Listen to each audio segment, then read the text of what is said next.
क्योंकि माफ़ करना भी एक इंसानी नेचर है, ये परमेश्वर का लॉ है। तो हबकुक के समय में भी ऐसा ही हो रहा था कि ये लोग जो थे लॉ एंड ऑर्डर को नहीं समझ रहे थे। जिस तरह से वो रणवीर इलाहाबादिया ने गलत शब्द बोला, कॉमेडी में उसने पेरेंट्स के बारे में सेक्सुअल वल्गरिटी, जो वल्गर शब्द था, उसको यूज़ किया और ये अच्छा नहीं था। इसी तरह से हबकुक के समय में भी हो रहा था। लोग परमेश्वर के लॉ को भूल चुके थे। आज भी आप बहुत सारी जगहों पर देखोगे कि लोग जो हैं वो परमेश्वर के लॉ को, परमेश्वर की व्यवस्था को भूलते जा रहे हैं। उनके अंदर खुदा का डर नहीं, खौफ नहीं। लेकिन ऐसा नहीं कि परमेश्वर जो है वो कंट्रोल नहीं कर रहा है, परमेश्वर कंट्रोल भी कर रहा है। अब देखो, अमेरिका का सबसे सुंदर शहर लॉस एंजल्स, वहां पर एक दिन पहले परमेश्वर को 0 नंबर दे दिया गया। किसी को कितने नंबर दिए, किसी को कितने नंबर दिए, लेकिन खुदा को, परमेश्वर को वहां पर 0 नंबर दिया गया और परमेश्वर के नाम की निंदा की गई। और जिसके कारण पूरा लॉस एंजल्स, जिसे हम धरती पर स्वर्ग कहते हैं, उस सारे एरिए को आग लग गई। महंगे महंगे घर, लग्जरी जो अपार्टमेंट्स थे, कारें थी, गाड़ियां थी, महंगी चीज़ें जितनी भी थी, सब जल के खाक हो गई। तो गॉड इज़ इन कंट्रोल। परमेश्वर कहता है कि मेरे विरुद्ध में जो बोलता है वो आग में हाथ डालता है। सो आप यू कैन सी एवरीवेयर, दुनिया में जहाँ कहीं भी परमेश्वर की विरोधता की गई है, उसका प्रतिफल उस देश ने पाया है। आप पाकिस्तान में देख सकते हैं परमेश्वर के लोगों का कितना विरोध होता है। वहाँ पर इनोसेंट मसीही लोगों को मारते हैं। और पाकिस्तान की हालत देखो, वहाँ की इकॉनमी इतनी गिर चुकी है, वहाँ लोगों के पास खाने के लिए भी मुश्किल हो रही है। पाकिस्तान में दूध कई 100 लीटर में का मिलता है, कई 100 रुपये लीटर का मिलता है। वहाँ पर आटा बहुत हज़ारों रुपए किलो में मिलता है, कई 100 रुपये किलो में मिलता है। इतनी महंगाई है वहाँ पर। टमाटर, सब्जियां इतनी महंगी है, पेट्रोल इतना महंगा है। तो वो कंट्री गरीबी के नीचे वाले स्तर पर जा चुकी है। उस कंट्री में आपको कोई ब्लेसिंग नहीं दिखेगी। इसी प्रकार से भारत में भी ऐसे कुछ कोने हैं, यहाँ पर बहुत ज़्यादा गरीबी है, क्योंकि वहाँ पर सबसे ज़्यादा परमेश्वर के नाम को निंदा किया जाता है, परमेश्वर के नाम को ब्लेसफेमी किया जाता है। God is in control. प्रभु के वचन में लिखा है, जो कोई जैसा बोता है वो वैसा ही काटता है। कोई भी व्यक्ति अगर परमेश्वर की निंदा करता है तो वो गलत करता है और उसका फल उसको मिलता है। इसलिए कभी भी प्रभु की निंदा ना करें, परमेश्वर के खिलाफ ना बोलें। आज सोशल मीडिया पे जो प्रभु के खिलाफ बोलते हैं वो भी अपना प्रतिफल पा रहे हैं। वो बो रहे हैं और काट भी रहे हैं। और आप देख सकते हैं पिछले समय से पंजाब में कितनी ज़्यादा विरोधता हुई है।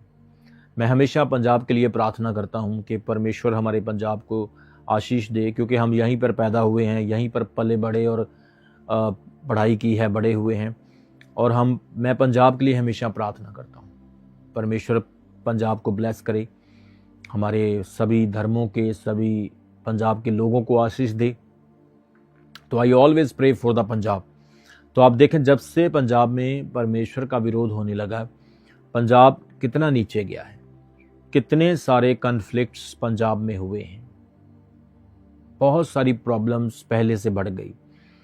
डेथ रेट पहले से बढ़ा है, मौत जो लोगों की डेथ्स हो रही हैं पहले से ज़्यादा हो रही हैं। कर्ज पंजाब के ऊपर पहले से ज़्यादा बढ़ा है। गवर्नमेंट्स लेवल पर, एडमिनिस्ट्रेशन लेवल पर, महंगाई के लेवल पर, आप ह्यूमैनिटेरियन लेवल पर, आप किसी भी लेवल पर पंजाब को देखेंगे तो पंजाब पहले से नीचे हुआ है। हमारी प्रार्थना है कि परमेश्वर पंजाब को और ब्लेस करे, ये ऊंचाइयों को छुए। परंतु मैसेज क्या है कि जब जब भी पंजाब को परमेश्वर के सामने खड़ा होना पड़ा उसकी विरोधता के लिए, उसके कॉन्सिक्वेंसेस, उसके नतीजे उसको भुगतने पड़े हैं। Not even Punjab but any state, any city in the world, उन्हें कॉन्सिक्वेंसेस, उसके नतीजे भुगतने पड़े। तो हबकुक के समय में भी ऐसा ही हो रहा था। लॉ एंड ऑर्डर खत्म हो चुका था। लोगों को ऐसा लग रहा था कि कोई परमेश्वर नहीं, कोई हमें पुकारने वाला नहीं, कोई हमें छुड़ाने वाला नहीं। देयर इज ना any God, there is none any supreme power. तो लोग जो हैं वो खुदा को भूल चुके थे। आज भी हमें कई बार ऐसा महसूस होता है कोई परमेश्वर नहीं। I do pray but not get answer. I goes to church every Sunday, every time, but not revert, not positive result. मैं चर्च जाता हूँ, मैं प्रार्थना करता हूँ, नो पॉजिटिव रिजल्ट। उस समय में, हबकुक के समय में, जब बेबीलोनियों का राज्य था और बेबीलोनी बहुत क्रूर थे, बहुत ही प्रताड़ित करने वाले थे, और उस समय जब लॉ एंड ऑर्डर ख़त्म हो चुका था, व्यवस्था ढीली पड़ गई, धर्मी बढ़ने लगे और धर्मियों को मारने लगे, तो हबकुक बहुत परेशान था। He was crying, he was weeping before God, he is crying to God, stretching his hand and घुटनों पे आके वो प्रार्थना कर रहा था। तो जब वो प्रार्थना कर रहा था तो परमेश्वर ने फिर उसको उत्तर दिया। 5 वचन में हम देखेंगे। Let's read in verse 5। 5 वचन में देखेंगे वहां पर क्या लिखा है।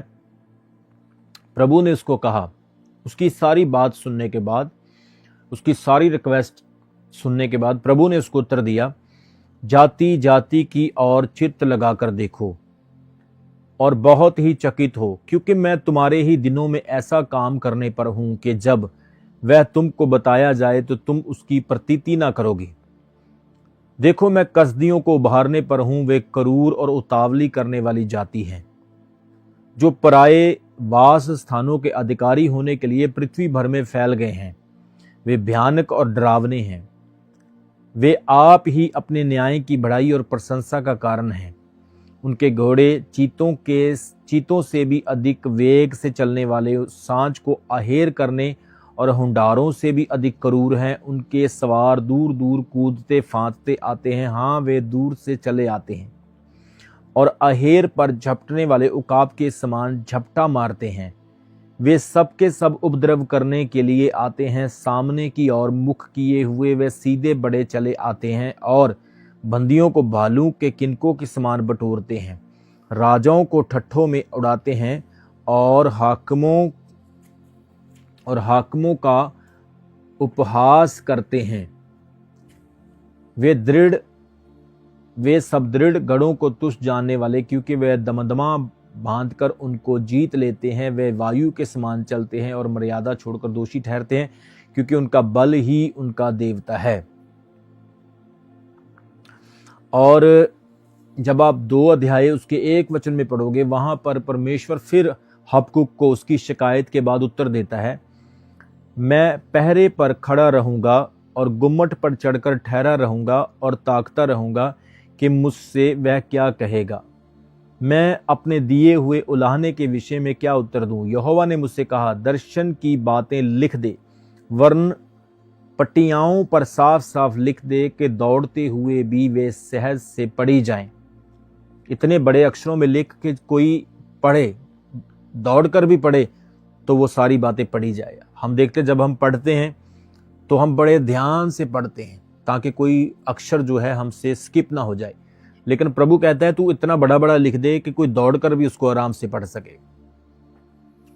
क्योंकि इस दर्शन की बात नियम के समय में पूरी होने वाली है, वरन इसके पूरे होने का समय वेग से आता है। इसमें धोखा ना होगा।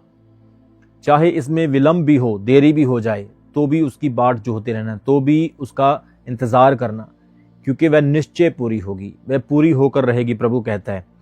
और उसमें देर ना होगी। वो कहता है उसमें बिल्कुल भी डिले नहीं होगी। देख, उसका मन फूला हुआ है, उसका मन सीधा नहीं है, परंतु धर्मी अपने विश्वास के द्वारा जीवित रहेगा। लिसन केयरफुली, आप सब ध्यान से सुनो। परमेश्वर क्या कहता है?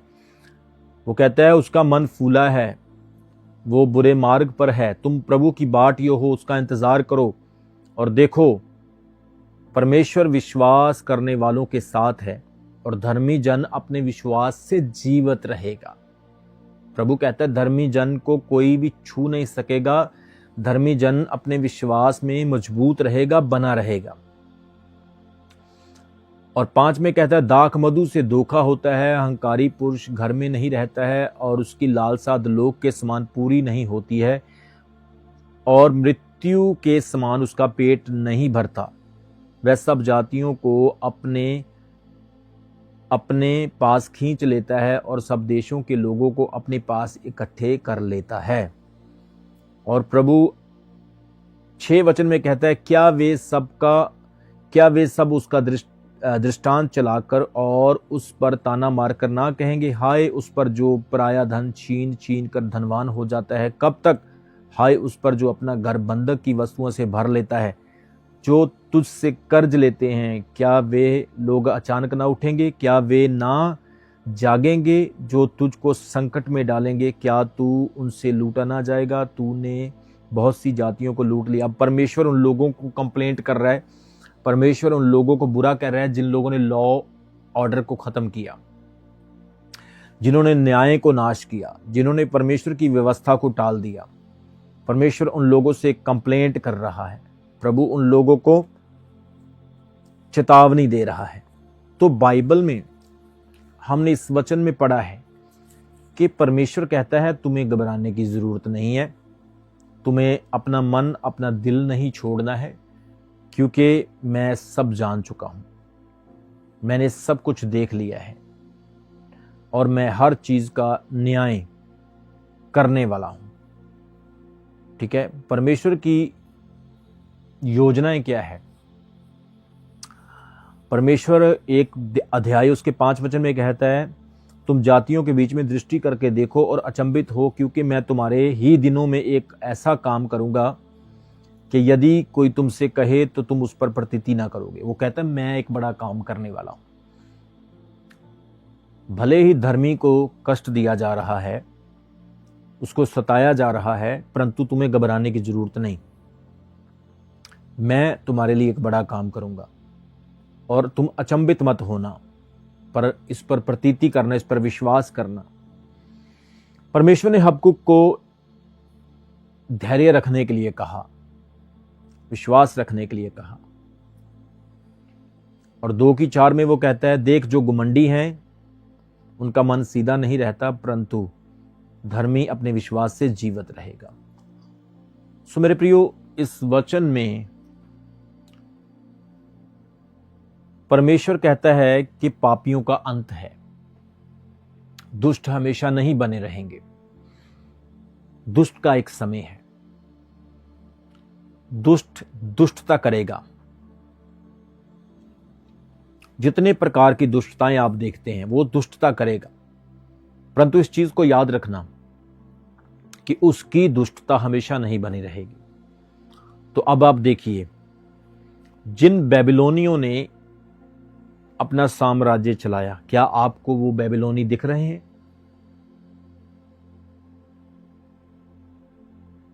आज के समय में अगर आप देखें वो बेबीलोन कहां पे है? कहा जाता है कि वो बेबीलोन जो है वो मिडिल ईस्ट में पाया जाता है। तो आप मिडिल ईस्ट में जाकर देखो, वहां का हाल, इराक, अफगानिस्तान और मिस्र, जितने भी मिडिल ईस्ट के ऐसे देश जहां पर ये हिस्ट्री अपना प्रभाव रखती थी, आज वहां पर आप हाल देखो, वो वहां के वहां हैं, बड़े नहीं, कर्स उनकी लाइफ में है। सिन ने, पाप ने उनको आज भी घेरा हुआ है। इसी प्रकार से प्रभु कहता है कि वो बने नहीं रहेंगे। हबक्कुक ने परमेश्वर को शिकायत की कि प्रभु हालात बहुत खराब हैं, तेरे लोगों को बहुत ही सताव भुगतना पड़ रहा है, तेरे लोग परमेश्वर एक बहुत बड़े संकट में पड़ गए हैं। परंतु वचन में लिखा है, प्रभु ने उनको क्या कहा, एक समय आएगा जब इस चीज का सारा हिसाब होगा। तो आज परमेश्वर इस वचन से आपको यही सिखाता है प्रियो, कि परमेश्वर कंट्रोल में है, वो कंट्रोल से बाहर नहीं है, और वो आज आपकी परिस्थितियों को जानता है, उसने उसको यही कहा कि तू सिर्फ प्रेयर कर, तू प्रार्थना करता रहे, तू अपना मन छोटा नहीं कर, और देख मैं तेरी लाइफ में इजरायलियों के बीच में एक बड़ा काम करूंगा। और मैं क्या करूंगा, कसदियों को खड़ा करने वाला हूं, और वो क्या करेंगे, बेबीलोनियों के साथ युद्ध करेंगे, और बेबीलोनी लोग जो हैं वो बड़े दंड को पाएंगे। और आप देखिए, जो बेबीलोनी थे उनको असीरिया ने हराया था, और फिर असीरिया का राज्य भी चला गया। फिर आगे आते आते रोमियों का राज्य आ गया। रोमियों ने पूरे संसार के ऊपर राज्य किया। आप रोमियों को देख सकते हैं, वो इटली में अब निवास करते हैं, जिसे हम रोम कहते हैं। उसके बाद फिर रोमियों के बाद फिर आप देख सकते हैं इंग्लिश लोगों ने, अंग्रेजों ने राज किया, ब्रिटिश ने राज किया। इसी प्रकार से अहासरस ने 123 प्रांतों पर राज्य किया, और इंक्लूडेड हिंदुस्तान भी उसमें इंक्लूडेड था। जब आप एस्तर की किताब उसके एक अध्याय में पढ़ोगे, वहां पे लिखा है अहासरस राजा ने 123 प्रांतों पर राज्य किया, और हिंदुस्तान तक वो राज्य करता था। तो हर एक ने राज्य किया, एक दूसरे के ऊपर अपना डोमिनियन कवर अप किया, और उस देश को लूटा, उसके लोगों को मारा, उसकी प्रजा को प्रताड़ित किया। लेकिन प्रभु का ये वचन है कि जो क्रूरता करने वाले, जो दुष्टता फैलाने वाले लोग हैं, वो हमेशा स्टेबल नहीं रहेंगे, वो सस्टेन नहीं करेंगे। उनका एक अंत है, उनकी लाइफ का एक समय है कि वो खत्म हो जाएंगे, वो समाप्त हो जाएंगे। सो आज प्रभु परमेश्वर भी आपको यही कहता है कि आपने अपने जीवन में परमेश्वर पर विश्वास रखना है, आपने प्रभु पर विश्वास रखना है, और प्रभु से अपना प्रेम धीमा नहीं करना है। शद्रक, मेशक और अबेदनगो ने, जिनका नाम हनन्याह, मिशाएल और अजर्याह था, उनके बेबीलोनियन नेम हनन्याह, उनके बेबीलोनियन नेम जो थे वो थे शद्रक, मेशक और अबेदनगो, और उनके यहूदी नाम जो थे वो थे हनन्याह, मिशाएल और अजर्याह। उन्होंने राजा नबूकदनेस्सर को क्या उत्तर दिया था? 3 अध्याय जब आप दानियेल में पढ़ोगे, उन्होंने कहा, भले ही राजा तू हमें आग की भट्टी में डाल दे, पर हम विश्वास करते हैं कि हमारा परमेश्वर हमें आग की भट्टी में बचाने की सामर्थ रखते हैं। यदि ना भी बचाए, यहाँ पे एक लाइन आती है, यदि ना भी बचाए तो भी हम तेरी बनाई हुई मूर्त के सामने नहीं झुकेंगे। तो यहाँ पर उन्होंने राजा को 2 ऑप्शन दी। उन्होंने परमेश्वर की इच्छा को भी पूरा किया, राजा को भी ऑप्शन दे दी, और यहाँ पे एक अद्भुत बात आप देख रहे हैं कि उन्होंने आग में जाना एक्सेप्ट भी किया, और यह भी कहा कि हम आग से बच जाएंगे, और यह भी कहा कि प्रभु की इच्छा पूरी हो, लेकिन हम तेरी मूर्त के सामने नहीं झुकेंगे। तो ये एक अद्भुत बात है कि उस समय में खुदावंद ने, परमेश्वर ने आग की भट्टी में उनको बचाया। बाइबल कहती है फेंके 3 जन थे, लेकिन आग में 4 जन थे, और चौथा जो था वो ईश्वर के पुत्र के जैसा था, like a son of God. आग की भट्टी में परमेश्वर ने उनको बचाया। तो बेबीलोनियों का राज्य भी खत्म हुआ, असीरिया ने उसको हराया। फिर उसके बाद अहासरस ने राज्य किया 123 प्रांतों के ऊपर, असीरिया ने, ग्रीक लोगों ने राज्य किया, रोमियों ने राज्य किया। रोम के 10 राजा हुए हैं, 10 राजाओं ने पूरे विश्व के ऊपर राज्य किया है। और उसके बाद फिर आप देखते हैं इंग्लिश लोगों ने, ब्रिटिश लोगों ने राज्य किया। ये राज्य जैसे जैसे आते गए, असीरियों का राज्य, बेबीलोनियों का राज्य, रोमियों का राज्य और ग्रीक राज्य, जितने भी राज्य आए हैं सारे आते गए और सब के सब खत्म हो गए। लेकिन यशाया उसका 9 अध्याय उसके 6 वचन के अनुसार यीशु मसीह का राज्य आज तक भी बना हुआ है। वहां पे लिखा है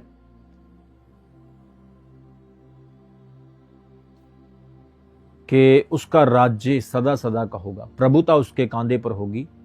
उसका नाम अद्भुत युक्ति करने वाला, पराक्रमी परमेश्वर और अनादि काल का पिता और शांति का राजकुमार, और उसके राज्य का कभी अंत ना होगा। सबको जय मसीह की। मैं जतिन बब्बर और आप देख रहे हैं मसीह परिवार चैनल। जैसे कि आप सब जानते हैं कि मैं इस चैनल पे प्रभु के अलग अलग दासों की वीडियोस डालता हूं, तो अगर आपको हमारा चैनल अच्छा लगता है तो आप इस चैनल को ज़्यादा से ज़्यादा सब्सक्राइब जरूर करें, ताकि आप प्रभु के वचन को सुन सके। वीडियोस को ज़्यादा से ज़्यादा शेयर करें, ताकि जिन लोगों तक वचन नहीं पहुंचा उन तक भी वचन पहुंच सके। सबको जय मसीह की। एक बार मैं आपसे दोबारा कहूँगा कि इस चैनल को सब्सक्राइब जरूर करें और वीडियोस को ज़्यादा से ज़्यादा शेयर करें। जय मसीह की।